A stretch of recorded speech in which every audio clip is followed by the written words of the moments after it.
Good morning students, welcome to class 12th commerce, subject accountancy.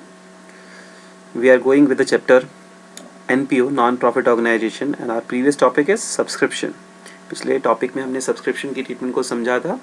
अब आगे proceed करते हैं इसी चैप्टर में. स्टार्ट करते हैं इस वीडियो को. Okay, now first of all we have to take the topic capital receipt and revenue receipt. Capital receipt क्या होती है और रेवेन्यू रिसीट क्या होती है, ये हमने 11th क्लास में भी फाइनेंशियल स्टेटमेंट्स में भी पढ़ा था. तो वापस वहीं से थोड़ा रेफरेंस लेते हुए, it include those receipts which are of non recurring nature. ऐसे रिसीट्स जो नॉन रिकरिंग नेचर की होती हैं या बार बार जो रिसीव नहीं होती हैं, जिनको रेगुलर इंटरवल पर रिसीव नहीं किया जाता, या फिर हम ये भी बोल सकते हैं जो किसी स्पेसिफिक पर्पज़ के लिए रिसीव होती हैं. ऐसी सभी रिसीट्स को हम कैपिटल रिसीट्स बोलते हैं. तो इनको हम अपनी इनकम कंसिडर नहीं कर सकते, ये हमारी इनकम नहीं है. जैसे एग्जांपल के लिए life membership fee, endowment fund, legacy, specific donation, sale of assets and so on. Life membership fee क्या होती है?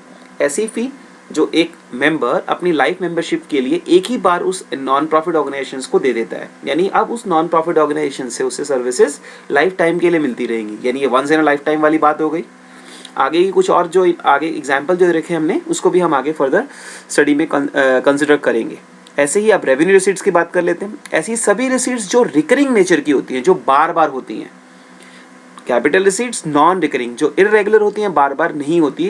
वेयरएज जो रेवेन्यू रिसीट्स होती हैं, जो रिकरिंग नेचर की होती हैं, बार बार रिसीव होती हैं, रूटीन लाइफ में होती हैं, रेगुलर बेसिस पर होती हैं, डे टू डे लाइफ में होती हैं, इनको हम रेवेन्यू रिसीट्स बोलते हैं. अब जरा कुछ एग्जांपल दोबारा एक बार देख लेते हैं कैपिटल रिसीट्स के. जैसे life membership fee, endowment fund, specific donation, specific grants, sale of assets, legacy, specific fund etcetera. ये सभी वो रिसीट्स हैं जो रेगुलर इंटरवल पर नहीं होती हैं. वेयर एज रेवेन्यू रिसीट्स जो बार बार मिलती हैं उन नॉन प्रॉफिट ऑर्गेनाइजेशंस को, जैसे एंट्रेंस फीस जिसको हम एडमिशन फी भी बोलते हैं, सब्सक्रिप्शन जो कि एक इंपॉर्टेंट सोर्स ऑफ इनकम है, जनरल डोनेशन जो नॉर्मली आपके जो डोनेटर होते हैं वो जनरल बेसिस पर, रेगुलर बेसिस पर डोनेशन देते रहते हैं, ग्रांट्स जो हमें किसी नॉन प्रॉफिट ऑर्गेनाइजेशन या एनजीओ से या गवर्नमेंट से मिल सकते हैं या फॉरेन कंट्रीज से भी मिल सकती हैं. सेल ऑफ ग्रास, यदि कोई ग्रास कटिंग कर रहे हैं तो उसके हम ग्रासेस को बेचते हैं, तो वो भी रेगुलर बेसिस पर हो रहा है. न्यूज़पेपर सोल्ड आउट करते हैं, स्क्रैप बेचते हैं. तो ये सब किसके एग्जाम्पल्स हुए? रेवेन्यू रिसीट्स के. इसमें एक बात का ध्यान रखना है कि जो हमारी in the absence of information entrance, जिसको हम एडमिशन फ़ी बोलते हैं या फिर जनरल डोनेशन बोलते हैं, जिसको हम उसको हम रेवेन्यू रिसीट्स मानते हैं. क्या मानते हैं? Revenue receipts. अब जैसे हमने रेवेन्यू रिसीट्स और रेवेन्यू कैपिटल रिसीट्स के बारे में पढ़ा, वैसे ही कैपिटल पेमेंट्स और रेवेन्यू पेमेंट्स को भी डिस्कस कर लेते हैं. कैपिटल पेमेंट भी वैसे ही रहेगा, जैसे नॉन रेगुलर बेसिस पर जो पेमेंट करते हैं उसे हम कैपिटल पेमेंट बोलते हैं. बेसिकली इसका रिलेशन होता है कोई एसेट एक्वायर करने के लिए, जैसे हमने परचेज कर लिया कोई fix assets. Whereas revenue payments होती हैं वो रिकरिंग नेचर की होती हैं, छोटे मोटे खर्चों के पेमेंट के लिए हम करते हैं. जैसे हमने सैलरी दे दी, वर्कर्स जो काम कर रहे हैं, वेजेस दे दिया, रेम्यूनरेशन दे दिया किसी को, या किसी गेस्ट को बुलाया और उसको ऑनरेरियम दे दिया. These are some of the examples of revenue payments. अब कुछ और आगे डिस्कस करते हैं इस चीज़ों को, आगे टॉपिक को लेते हुए. जैसे हमें बात कर रहा था कुछ पेमेंट्स के रिगार्डिंग, अब वन बाय वन हम कुछ इंपॉर्टेंट आइटम्स को बात करेंगे. जैसे फर्स्ट है लीगेसी. लीगेसी क्या होती है? Legacy represents the amount of property received by an organisation under a will on death of the contributor. एक ऐसा अमाउंट जो एक पर्सन, डोनेटर जो होता है, वो अपनी डेथ होने के बाद पे किसी ऑर्गेनाइजेशन को विल के थ्रू डोनेट करके जाता है. यदि वो विल में ये मेंशन कर देता है कि भाई ये मेरे पैसे जो हैं प्रॉपर्टी के, ये किसी स्पेसिफिक पर्पस के लिए यूटिलाइज किए जाएंगे, तो उसे हम कैपिटल रिसीट मानते हैं. बट यदि वो विल में कोई स्पेसिफिक पर्पस नहीं बताता, तो उसी लीगेसी के अमाउंट को एक जनरल डोनेशन मानते हुए हम रेवेन्यू रिसीट मान लेते हैं. यानी उस लीगेसी का अमाउंट कैपिटल है या रेवेन्यू, ये इस बात पर डिपेंड करता है कि विल में उसने कोई स्पेसिफिक पर्पस बताया है या नहीं. यदि स्पेसिफिक पर्पस बताया है तो वो एक कैपिटल रिसीट होगी, और यदि स्पेसिफिक पर्पस नहीं बताया तो वो एक जनरल डोनेशन की तरह काउंट होगी और वो एक इनकम काउंट हो जाएगी. जैसे एग्जांपल दे रखा है इसमें, देखिए, mister Shyam writes his will that his property will be transferred after his death to a non-profit organization for the construction of building. उसने अपनी विल में लिखा भी मेरे मरने के बाद मेरे विल के अकॉर्डिंग मेरी प्रॉपर्टी इस ऑर्गेनाइजेशन को दे दी जाए. पर्पस क्या है? बिल्डिंग को बनाने के लिए. यानी उसने पर्पस डिफाइन कर दिया. यानी इस केस में जो भी लीगेसी का अमाउंट होगा वो एक कैपिटल रिसीट मानी जाएगी और उसे नॉन प्रॉफिट ऑर्गेनाइजेशन में कैपिटल रिसीट की तरह लिया जाएगा. अब सेकंड पॉइंट की तरफ शिफ्ट करते हैं, एंट्रेंस फीस। एंट्रेंस फीस क्या होती है, जिसको हम एडमिशन फी भी बोलते हैं। यदि कोई मेंबर, एक न्यूली मेंबर जो होता है वो ऑर्गेनाइजेशन में एंटर करता है तो उसको हम फर्स्ट टाइम एंट्री देने के लिए उससे कुछ फी डिमांड करते हैं, उसी को हम एंट्रेंस फीस बोलते हैं। तो इसको रिगार्डिंग एक रूल, ये सिंपल सा रूल, यदि कोई क्वेश्चन में ये डिफाइन नहीं है कि एंट्रेंस फीस को क्या ट्रीटमेंट दिया जाए तो हम इसे एक रेवेन्यू रिसीट की तरह ट्रीट कर लेते हैं। हाउएवर ऐसा हो सकता है कि क्वेश्चन में आपको डिफाइन किया जाए कि भाई इतना पार्ट आपको इसको कैपिटलाइज करना है, तो उस केस में जितना पार्ट क्वेश्चन में रिक्वायर्ड होगा टू बी कैपिटलाइज उसको हम कैपिटल रिसीट मान लेंगे एंड रिमेनिंग पार्ट को हम रेवेन्यू रिसीट मान लेंगे। फॉर एग्जाम्पल क्वेश्चन में लिखा है 60% of the entrance fees is to be capitalised. इसका मतलब जो भी एंट्रेंस फीस का अमाउंट है उसका 60% जो हिस्सा है उसे आपने एक कैपिटल रिसीट मानना है।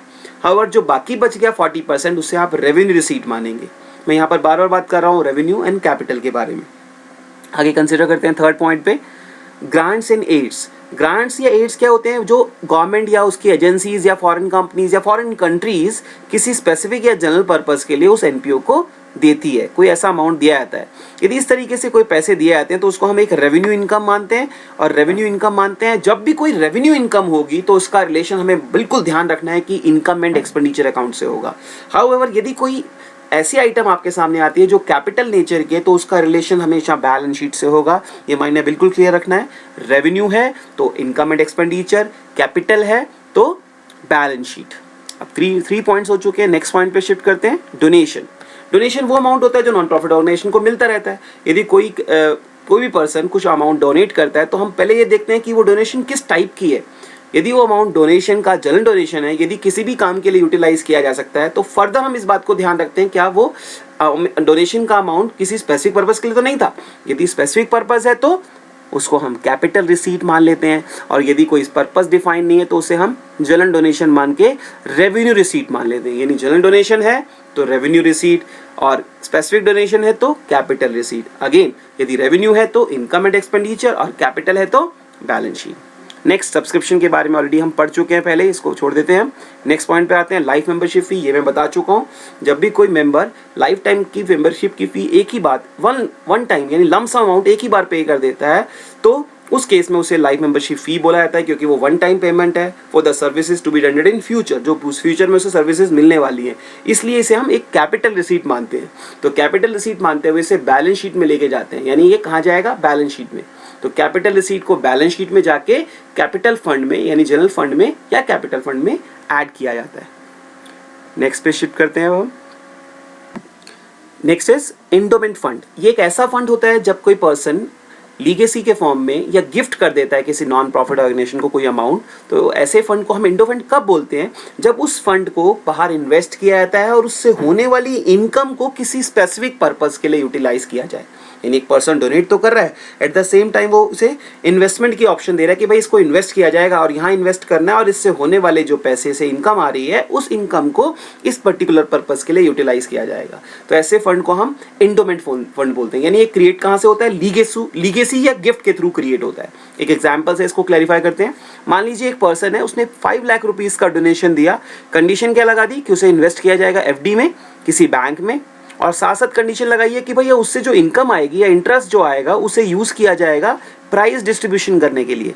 यदि इस तरीके की कंडीशन उसने लगाई है कि एफडी में कराया जाए, इन्वेस्ट किया जाए और उससे होने वाली इनकम को प्राइस डिस्ट्रीब्यूशन में यूज किया जाएगा जो कि मेरिटोरियस स्टूडेंट्स को दिया जाएगा, तो इस तरह के यदि फंड आपसे क्रिएट होते हैं, ऐसे फंड आपको जनरेट होते हैं, तो ऐसे फंड को हम एंडोमेंट फंड बोलते हैं। और ये एक कैपिटल रिसीट है। क्या है ये, कैपिटल रिसीट। इसको भी आपने कैपिटल रिसीट मानते हुए बैलेंस शीट में लायबिलिटीज में दिखाना है। Next is honorarium. तो ऑनरेरियम होता क्या है, ऑनरेरियम वो अमाउंट होता है जब हम किसी पर्सन को कुछ स्पेशल सर्विसेज डिमांड करते हैं और उसको स्पेशल सर्विसेज के बदले में कुछ अमाउंट पे करते हैं, जस्ट टू रिकॉग्नाइज हिम और हर फॉर द सर्विसेज। कई बार जैसे हम चीफ गेस्ट बुला लेते हैं तो उसको एक मोमेंटो पास कर देते हैं, तो जो अमाउंट उस पर खर्च होता है या जो डिस्ट्रीब्यूशन में हम कोई उसको ट्रॉफी दे देते हैं क्या, या एक क्या नाम है, कुछ गिफ्ट दे देते हैं just to recognise his service और हर सर्विसेज, उस अमाउंट को हम ऑनरेरियम बोलते हैं। ये क्या है, खर्चा है, ये एक रेवेन्यू एक्सपेंसेस है। तो रेवेन्यू खर्चा है तो इसका मतलब कहाँ आना चाहिए, इनकम एंड एक्सपेंडिचर में, एक्सपेंडिचर साइड।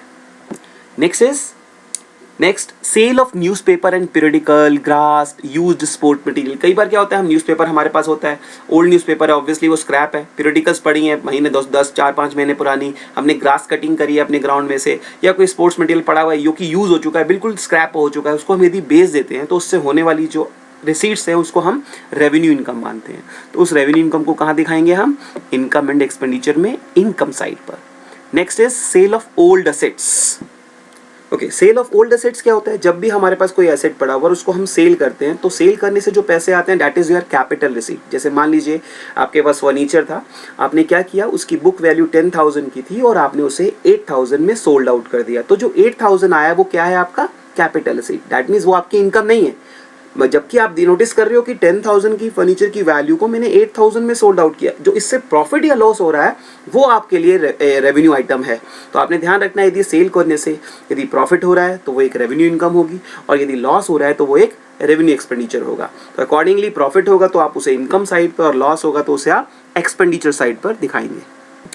तो हमने क्या देखा भाई कि कुछ रेवेन्यू आइटम्स क्या होती हैं और पेमेंट और कैपिटल आइटम्स के बारे में पढ़ा। अब उस बात को ध्यान रखते हुए हम देखेंगे कि रिसीट्स एंड पेमेंट अकाउंट में और इनकम एंड एक्सपेंडिचर अकाउंट में और बैलेंस शीट में उसे कैसे दिखाया जाता है। जैसे आपको दिख रहा है कि यहाँ पे रिसीट्स एंड पेमेंट अकाउंट का एक फॉर्मेट से बनाया हुआ है, आपको दिख रहा है लेफ्ट साइड पर रिसीट्स दे रखी है। ये नॉर्मली आपको क्वेश्चन में प्रोवाइडेड होती है। Receipts and payment account normally question में गिवन होगा। आपके लिए रिक्वायरमेंट जो होगी वो होगी income and expenditure account, previous year balance sheet and current year balance sheet. तो हम उसी पे स्टिक कर रहे हैं फिलहाल।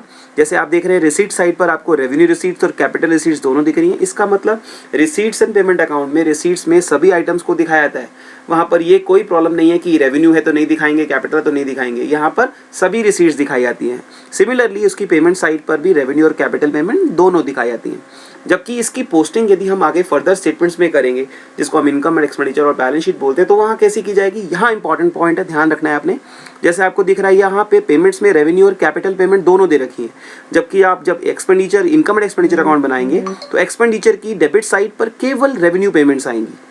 ऐसे ही रिसीट साइड से भी हम केवल रिसीट्स, रेवेन्यू रिसीट्स को ही यहाँ पर ट्रांसफर करेंगे। अब यानी यहाँ से कैपिटल रिसीट्स बच गए और यहाँ से कैपिटल पेमेंट्स बच गई, उसकी ट्रीटमेंट कहाँ होगी? उसकी ट्रीटमेंट हम बैलेंस शीट में लेके जाएंगे। तो बैलेंस शीट में लायबिलिटीज में कैपिटल रिसीट्स आ जाएंगी और असेट्स में कैपिटल पेमेंट्स आ जाएगी। यानी बैलेंस शीट में हमने कैपिटल आइटम को कंसिडर करना है और इनकम एंड एक्सपेंडिचर में रेवेन्यू आइटम्स को।